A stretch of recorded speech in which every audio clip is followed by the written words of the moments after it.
నచ్చాయి? లుక్స్ పరంగా పులి డైరెక్ట్ మనం పులిని చూసినట్టే ఉందండి. ఓకే, అంటే పుష్ప రికార్డ్ బ్రేక్ చేస్తున్నామా? బ్రేక్ చేస్తుందండి, పక్కా బ్రేక్ చేస్తుంది. ఓకే, సినిమా హిట్ అనుకుంటున్నారా? హిట్ అండి. నాకు డైలాగ్ నచ్చింది. ఏం నచ్చింది మీకు?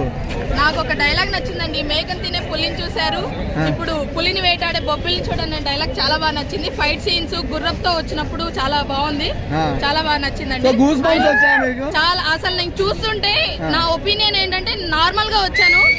ఓజీ మూవీ కోసం నేను వెయిట్ చేస్తున్నాను, హరహర వీరమల్లు కోసం ఇప్పుడు ఇగర్లీ వెయిట్ చేస్తున్నాను అనమాట. ఓకే, సో పవన్ కళ్యాణ్ గారిని చాలా రోజుల తర్వాత థియేటర్ లో చూశారు కదా, ఎంట్రీకి ఎలా అనిపించింది మీకు చూసినప్పుడు? ఎంట్రీ అసలు నార్మల్ గా లేదు, అసలు గూస్ బంప్స్ వస్తున్నాయి. ఆయన డైరెక్ట్ గా చూసినట్టే ఉంది, స్క్రీన్ మీద కాకుండా. మరి సాంగ్స్ గానీ, పీసీఎంస్ గానీ, ఫైట్ సీన్స్ గానీ ఎలా అనిపించాయి మీకు? ఫెంటాస్టిక్, అన్ని బ్లాక్ బస్టర్ మూవీ అయితే పక్కా కొడతాం. పుష్ప రికార్డ్ బ్రేక్ చేస్తుందమ్మా? పక్కా బ్రేక్ చేస్తుందండి, పుష్ప రికార్డ్ మాత్రం పక్కా బ్రేక్ చేస్తుంది. సో చాలా ఎక్స్పెక్టేషన్స్ తగ్గిపోయాయి సినిమా మీద, బట్ ట్రైలర్ చూసిన తర్వాత మీరు ఎన్నెన్న ఎక్స్పెక్టేషన్స్ పెట్టుకోండి, ఎక్స్పెక్టేషన్స్ ఖచ్చితంగా రీచ్ అవుతాము అని అయితే ఒక సింబాలిక్ గా చెప్పినట్టు అనిపించింది.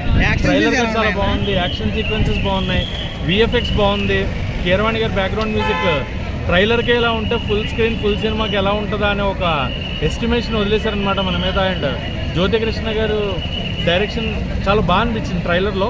ఓవరాల్ సినిమా చూసిన తర్వాత ఎలా ఉంటుంది అనేది బాగా ట్రోల్స్ జరిగినాయి అన్న, ఫ్లాప్ అవుతుందని, పోస్ట్ పోన్ అయిందని. అప్పుడు అదే అంటున్నా, నాకే ఎక్స్పెక్టేషన్స్ పోయి ఏదో చేద్దాం అనుకుని చేస్తున్నారు ఇల్లు అనుకున్నా, బట్ లేదు, చాలా కష్టపడ్డారు. అండ్ దాని మీద వాళ్ళు పడిన కష్టం ఇదంతా కూడా ట్రైలర్లో చాలా క్లియర్గా కనిపిస్తుంది. ట్రైలర్కి ఎలా ఉంటే సినిమా ఇంకే నెక్స్ట్ లెవెల్ ఉంటుంది, ఖచ్చితంగా ఉంటుంది. పులి డైలాగ్, మేక డైలాగ్ లో పక్క పూనకాలు డైలాగ్లు ఎలా ఉన్నాయన్న? పులి డైలాగ్ బాగుంది, రాజకీయంగా పొలిటికల్ గా చెప్పిన డైలాగ్ బాగుంది. బల్లెం షాట్ ఎలా ఉందన్న? బల్లెం షాట్ చాలా బాగుందన్న. అదేనే కాదు చెప్తున్నాను కదా, స్టార్ట్ అండ్ ఎవ్రీ సీన్ చాలా ప్రాపర్ గా కట్ చేసే ట్రైలర్ అనిపించింది. అండ్ వినాలి, వీరమల్లు చెప్తే వినాలి అని, అంటే ఎందుకు ఆయన అంటున్నాడు అదేంటి కూడా సినిమాలో ఒక క్లారిటీ ఉంటుంది అనేది క్లియర్గా. అంటే ఆవిడ చెప్తే చూడండి, ఇది శివగామి ఆనా అన్నట్టు ఈయన కూడా వినాలి అన్నదానికి ఏదో ఒకటి ఉంటుంది అనేది అయితే నేను అనుకుంటున్నాను. ట్రైలర్ అయితే అంచనాలను అందుకున్నదా? ఖచ్చితంగా అనుకున్నాను, ఖచ్చితంగా ట్రైలర్ అంచనాలు మించింది, అందుకోవడం కూడా కాదు మించింది, ఎక్స్పెక్టేషన్స్ పెంచింది. సినిమా ఖచ్చితంగా బ్లాక్ బస్టర్ హిట్ కొట్టాలని అయితే మనస్ఫూర్తిగా కోరుకుంటున్నాను. అంటే బ్లాక్ బస్టర్ వైపు వచ్చి ట్రైలర్ చూస్తున్నారు, అంటే ఇంత స్టఫ్ ఉందా అని అనుకోలేదు మేము. ట్రైలర్ చూస్తున్నాం సేపు, ఇంత స్టఫ్ దాచారా, ట్రైలర్ కోసం దాచారేమో అనిపించింది. లాస్ట్ షాట్ మన ఐ స్టార్ క్యామియో ఇచ్చారు, అంటే లాస్ట్ షాట్ చాలా బాగుంది. కనెక్ట్ అయ్యే వాళ్ళు కనెక్ట్ అవుతారు.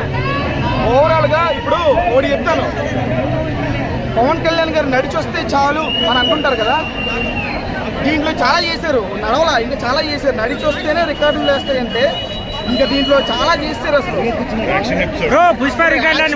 కానీ అంటే పవన్ కళ్యాణ్ గారిలో మార్షల్ ఆర్ట్స్ కైండ్ ఆఫ్ ఆయన స్ట్రెంత్, ఒక హీరో స్ట్రెంత్ ఉంది. కళ్యాణ్ గారికి మార్షల్ ఆర్ట్స్ స్ట్రెంత్ కదా, ఆ స్ట్రెంత్ ని బాగా యూజ్ చేస్తున్నారు అనిపించింది. ఒక షాట్లో అయితే బాణాలన్నీ వస్తున్నప్పుడు పవన్ కళ్యాణ్ చేసి అసలు మైండ్ బ్లోయింగ్, అసలు నెక్స్ట్ లెవెల్. అంటే పవన్ కళ్యాణ్ గారి స్ట్రెంత్ ని వాడుకున్నారు. ట్రోలర్స్కి ఏం చెప్తారు? ట్రాలర్స్ కి ఇచ్చిన వాళ్ళు వాళ్ళ గురించి మాట్లాడేది కొత్తగా ఏమని అడగండి. పుష్ప రికార్డులు పోతాయా? పుష్ప రికార్డులు ఎవరు? పుష్ప రికార్డులు, పుష్ప రికార్డులు. ఆ రికార్డులు ఆ హీరో బద్దలు కొడతాడా నెక్స్ట్ సినిమాతో?